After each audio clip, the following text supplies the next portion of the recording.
Hello दोस्तों, आपका अपना यूट्यूब चैनल सरस्वती एजुकेशन पे स्वागत है। जैसा कि इससे पहले जो है हम फसल उत्पादन एवं प्रबंध का पार्ट 3 वीडियो बनाए थे। आज जो है हमारा इसका पार्ट 4 वीडियो है, जो कि क्लास 8 का है, एनसीईआरटी बुक। जो न्यू बच्चे जुड़ रहे हैं इस चैनल से, उन बच्चों से रिक्वेस्ट है कि वो जो है हमारे इस चैनल को जो है लाइक कीजिए, सब्सक्राइब कीजिए और अपने दोस्तों को भी शेयर कीजिए। चलिए स्टार्ट करते हैं। पार्ट 4 है आज हमारा वीडियो। पार्ट 3, पार्ट 2, पार्ट 1 ये सब में हम पढ़ा दिए थे। इससे पहले जो है पार्ट 3 में जो है हम सिंचाई के बारे में पढ़ा दिए थे। सिंचाई का क्या क्या स्रोत है ये सब पढ़ा दिए थे। आज जो है इसके आगे हम लोग पढ़ेंगे। इसके आगे हमारा टॉपिक है सिंचाई के पारंपरिक तरीके क्या क्या है, इसका आधुनिक तरीका क्या क्या है, ये सब हम लोग पढ़ेंगे। चलिए स्टार्ट करते हैं। कुओं, झीलों एवं नहरों में उपलब्ध जल को निकालकर खेतों तक पहुंचाने के तरीके भिन्न भिन्न क्षेत्रों में भिन्न भिन्न, मतलब अलग अलग क्षेत्रों में जो है अलग अलग है। जैसे मवेशी अथवा मजदूर इन विधियों में इस्तेमाल किए जाते हैं, अतः यह सस्ते हैं परंतु यह कम दक्ष है। विभिन्न पारंपरिक तरीके निम्न है। मोट, यानी मोट को हम लोग घिरनी भी बोलते हैं। आपसे सवाल कर सकता है कि मोट का अन्य नाम क्या है, तो आप क्या बोलिएगा? घिरनी। उसके बाद है चेन पंप, ढेकली, रहट, यानी रहट कहा जाता है उत्तोलक तंत्र। उत्तोलक तंत्र को ही हम लोग क्या बोलते हैं? रहट। जो बच्चे ऐसे ही पढ़ाई कर रहे हैं उन बच्चों से हमें रिक्वेस्ट है कि आप लोग जो है किताब निकाल कर, और जहां हम पढ़ा रहे हैं अभी पेज नंबर 8 में हम पढ़ा रहे हैं, वो पेज निकालकर जो है आप लोग स्टडी कीजिए। जब हम पढ़ा रहे हैं तो आप लोग वहां एक एक पॉइंट जो है लगाते हुए जाइए, जहां हम बोलेंगे वहां जो है आप लोग हाईलाइट भी करते रहें, जिससे कि आप लोगों को समझ में एक एक बात आए।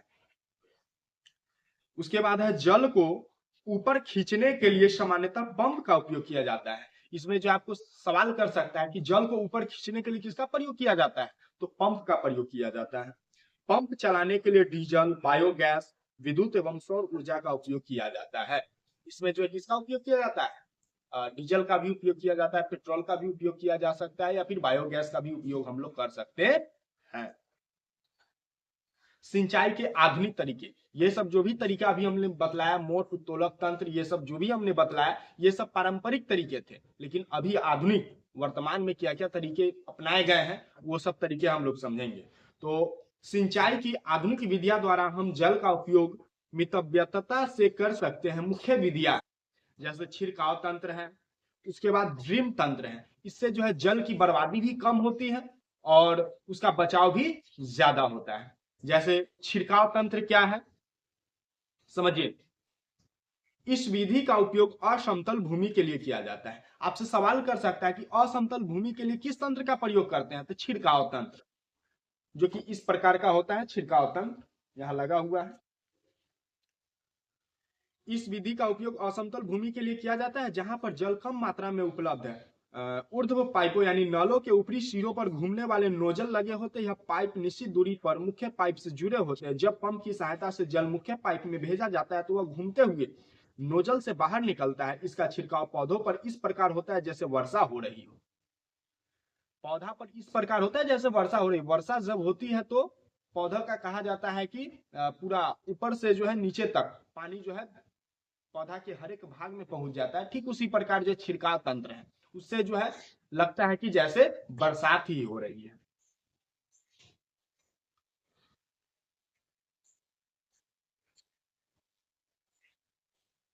छिड़काव लॉन, कॉफी की खेती एवं अन्य फसलों के लिए अत्यंत उपयोगी है। ये सब लॉन और कॉफी, ये सब खेती के लिए जो है बहुत उपयोगी है। अब हम लोग समझेंगे ड्रीम तंत्र। छिड़काव तंत्र पढ़ लिए, अब हम लोग पढ़ेंगे ड्रीम तंत्र। इस विधि में जल बूंद बूंद करके सीधे पौधों की जड़ों में गिरता है। ड्रीम तंत्र जो है नीचे लगा हुआ रहता है, पौधे की जड़ों में जो है बूंद बूंद करके पहुंचता है। यहाँ जो है ये बतलाया गया है। चित्र 5 का बी में ड्रीम तंत्र का पिक्चर बतलाया गया है। इसमें जो है बतलाया गया है कि ये जो है पौधों की जड़ों तक जो है बूंद बूंद करके जो है पहुंचता है। अतः इसे ड्रीम तंत्र कहते हैं। फलदार पौधे, बगीचे एवं वृक्षों को पानी देने का सर्वोत्तम तरीका है। इससे पौधों को बूंद बूंद करके जल प्राप्त होता है। इस विधि में जल बिल्कुल व्यर्थ नहीं होता, अतः यह जल की कमी वाले क्षेत्रों के लिए एक वरदान है। ये जो है इसके लिए क्या है, एक वरदान है। इससे जल की खपत भी बहुत कम होती है। खरपतवार से सुरक्षा, इससे पहले हम बतलाए थे कि खरपतवार क्या होता है, अब उसके सुरक्षा के बारे में हम लोग समझेंगे। बूझो और पहेली निकट के गेहूं के खेत में गए और उन्होंने देखा कि खेत में फसल के साथ कुछ अन्य पौधे भी उग रहे हैं। आप लोग भी देखते होंगे कोई भी पौधा अगर उग रहा है तो उसके साथ जो है अन्य पौधे भी उगते हैं। जैसे एज अ मान लीजिए आप गेहूं का पौधा अगर देखे होंगे आप लोग, तो उसके साथ जो है अलग मतलब घास फूस भी उसमें उग जाते हैं, वही सब क्या कहलाते हैं, खरपतवार कहलाते हैं। खेत में कई अन्य अवांछित पौधे प्राकृतिक रूप से फसल के साथ उग जाते, इन अवांछित पौधों को ही हम लोग क्या कहते हैं, खरपतवार कहते हैं। खरपतवार हटाने को निराई कहते हैं। इसको निराई भी बोलते हैं, या फिर इससे पहले जो बीटीबीसी बुक दिया हुआ था उसमें निकौनी, निराई और निकौनी, हमने बोला निराई, आप निराई बोलिए या निकौनी बोलिए।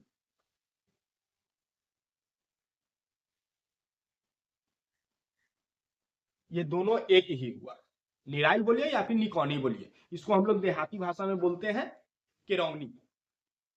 तो खरपतवार हटाने को निराई कहते हैं।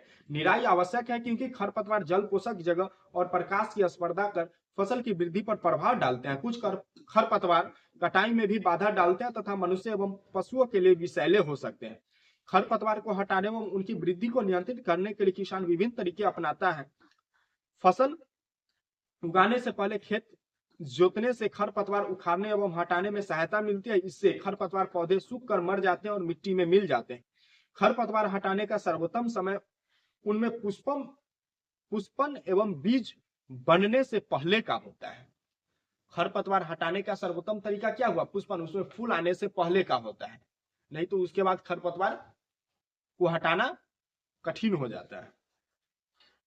खरपतवार पौधों को हाथ से जड़ सहित उखाड़ कर अथवा भूमि के निकट से काट कर समय समय पर हटा दिया जाता है। यह कार्य खुरपी या हैरो की सहायता से किया जाता है। हैरो एक बोले तो कैचिया हसुआ आप लोग जानते होंगे, उसी को हैरो बोलते हैं, उसी टाइप का बना होता है।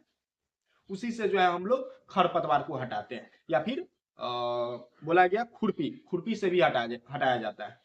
रसायनों के उपयोग से भी खरपतवार नियंत्रण किया जाता है।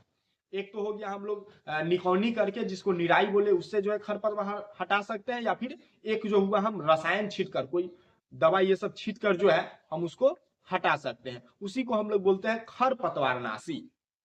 रसायनों के उपयोग से भी खरपतवार नियंत्रण किया जाता है, जिन्हें खरपतवारनाशी कहते हैं। जैसे 2,4-D, ये सब जो हुआ खरपतवारनाशी का नाम हुआ, ये दवा का एक नाम हुआ। खेतों में इनका छिड़काव किया जाता है जिससे खरपतवार मर जाते हैं, परंतु फसल को कोई हानि नहीं होती। खरपतवारनाशी को जल में आवश्यकता अनुसार मिलाकर स्प्रेयर यानी फुहारा की सहायता से खेत में छिड़काव करते हैं। इससे जो है फसल को कोई हानि नहीं होती है, वो खरपतवार हट जाते हैं।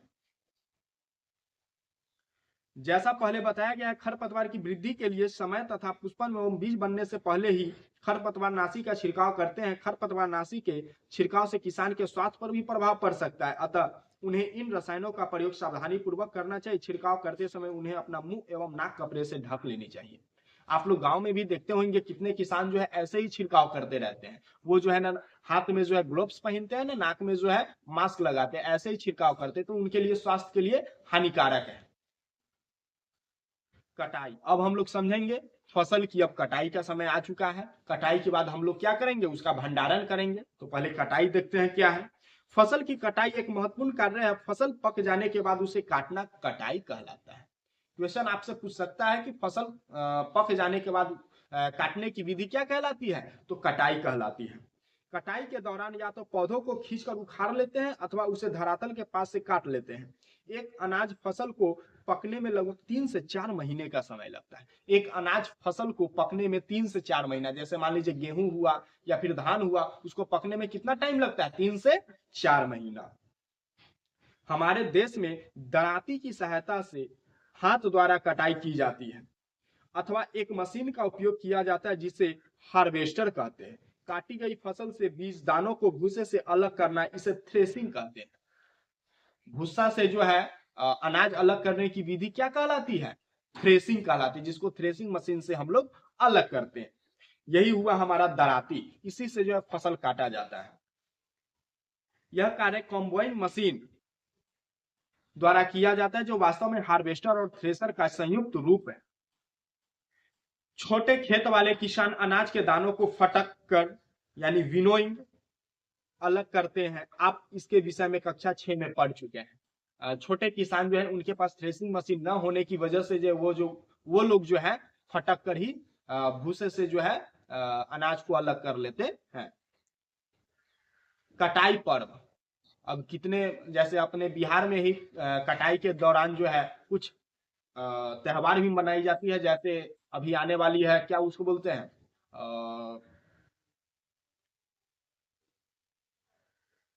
अभी क्या है, 14 तारीख को जो पर्व आने वाली है वो भी जो है फसल कटाई के दौरान ही मनाई जाने वाली पर्व है, एक तरह से माना जाता है उसको।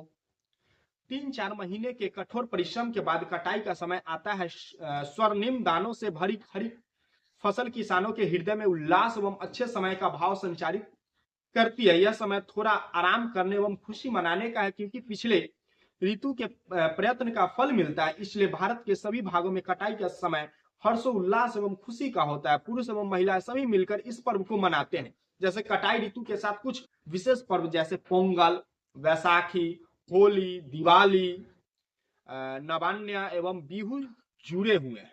ये सब जो भी, होली भी जो है ये फसल कटाई का ही समय है। होली के समय कौन सा फसल करता है, गेहूं फसल जो हुआ वो कटता है, जिसमें चैतावर सॉन्ग गाया जाता है। भंडारण, उत्पाद का भंडारण एक महत्वपूर्ण कार्य है। यदि फसल के दानों को अधिक समय तक रखना हो तो उन्हें नमी, कीट, चूहों एवं सूक्ष्म जीवों से सुरक्षित रखना होगा। ताजा फसल में नमी की मात्रा अधिक होती है। यदि फसल के दानों यानी बीजों को सुखाए बिना भंडारित किया गया तो उनके खराब होने अथवा जीवों द्वारा आक्रमण से वे अंकुरण के लिए अनुपयोगी हो जाते हैं। अतः भंडारण से पहले दानों यानी बीजों को धूप में सुखाना आवश्यक है, जिससे उनकी नमी में कमी आ जाए। इससे उनको कीट, पीड़कों, जीवाणु एवं कवक से सुरक्षा हो जाती है। किसान अपनी फसल उत्पाद का भंडारण जूट के बोरों, धातु के बड़े पात्र में करते हैं, परंतु बीजों का बड़े पैमाने पर भंडारण साइलो और भंडार गृहों में किया जाता है। बीजों का भंडारण कहाँ किया जाता है, साइलो या भंडार गृहों में किया जाता है, जिससे उनको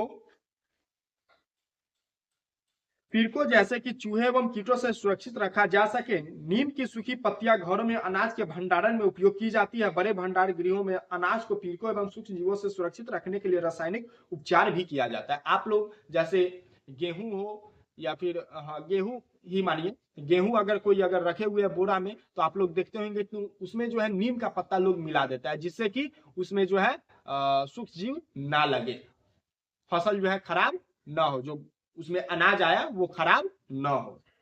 इस सारणी की पूर्ति करने के पश्चात आपने देखा होगा कि पौधों की तरह ही जंतु भी हमें विभिन्न प्रकार के खाद्य पदार्थ प्रदान करते हैं। समुद्र के तटीय क्षेत्रों में रहने वाले लोग मछली का मुख्य आहार के रूप में उपयोग करते हैं। पिछली कक्षा में पौधों से प्राप्त होने वाले खाद्य पदार्थों के विषय में आप पढ़ चुके हैं। हमने अभी सीखा कि फसल उत्पादन के विभिन्न चरण हैं, बीजों का चयन, बुआई इत्यादि। इस प्रकार घरों में अथवा फार्म पर पालने वाले पालतू पशुओं को उचित भोजन, आवास एवं देखभाल की आवश्यकता होती है। जब यह बड़े पैमाने पर किया जाता है तो इसे पशुपालन कहते हैं। आपसे सवाल कर सकता है कि पशुपालन क्या हुआ, तो कोई भी अगर हम कार्य कर रहे हैं, जैसे पशुओं का भोजन, आवास, ये सब अगर बड़े पैमाने पर हम लोग कर रहे हैं तो उसी को हम लोग कहते हैं पशुपालन। मछली स्वास्थ्य के लिए अच्छा आहार है। हमें मछली से कॉड लीवर तेल मिलता है। आपसे सवाल कर सकता है मछली से कौन सा तेल मिलता है, तो कॉड लीवर, जिसमें विटामिन डी अधिक मात्रा में पाया जाता है। आपसे सवाल भी कर सकते हैं विटामिन डी अधिक मात्रा में कौन से जीव में पाया जाता है, तो मछली में पाया जाता है।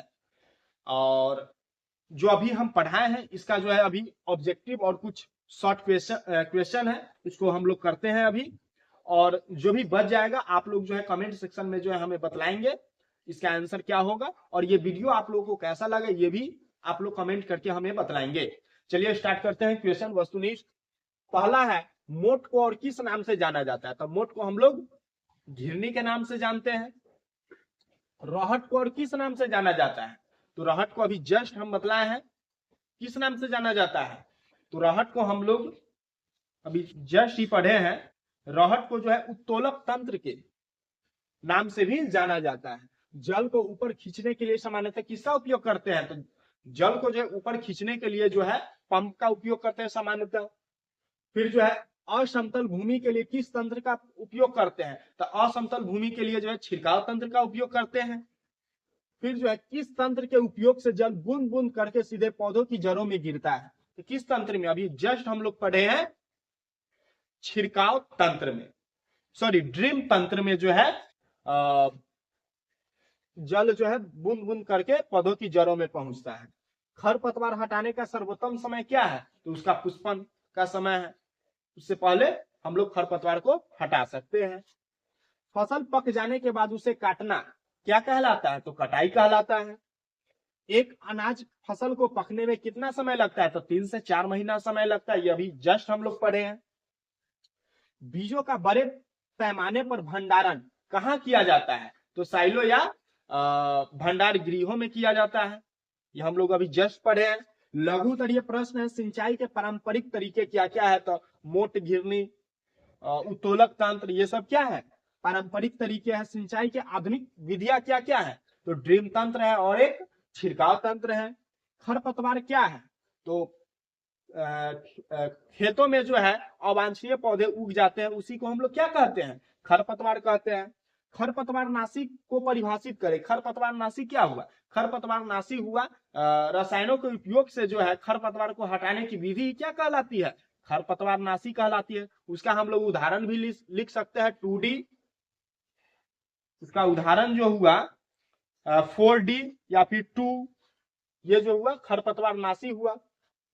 फसल कटाई के उपलक्ष्य में मनाया जाने वाला त्योहार क्या क्या है, तो पोंगल है, होली है, उसके बाद वैसाखी है, दिवाली है, ये सब क्या है, फसल के दौरान पक जाने पर मनाए जाने वाली त्योहार है। आई होप कि आप लोगों को यह वीडियो पसंद आया होगा। अगर ये वीडियो आप लोगों को पसंद आया होगा तो आप लोग जो है इस वीडियो को लाइक कीजिए, सब्सक्राइब कीजिए और अपने दोस्तों को भी शेयर कीजिए। अगले क्लास में जो है हम इसका क्वेश्चन आंसर जो भी है वो जो है अगले क्लास में हम इसको क्वेश्चन आंसर करके जो है इस चैप्टर को समापन करेंगे, और अगला दूसरा चैप्टर जो है अगले क्लास में हम लोग स्टार्ट करेंगे क्लास 8 का ही, जिसका चैप्टर का नाम है सूक्ष्म जीव, मित्र एवं शत्रु। ये बहुत ही इंपॉर्टेंट है। सूक्ष्म जीव जो है हमारे लिए कुछ फायदेमंद भी होते हैं, कुछ हानिकारक भी होते हैं। वो जब हम लोग चैप्टर 2 पढ़ेंगे तो उसमें बारीकी से हम लोग पढ़ेंगे। आप लोग जो है हमारे यूट्यूब चैनल पे बने रहें। Thank you.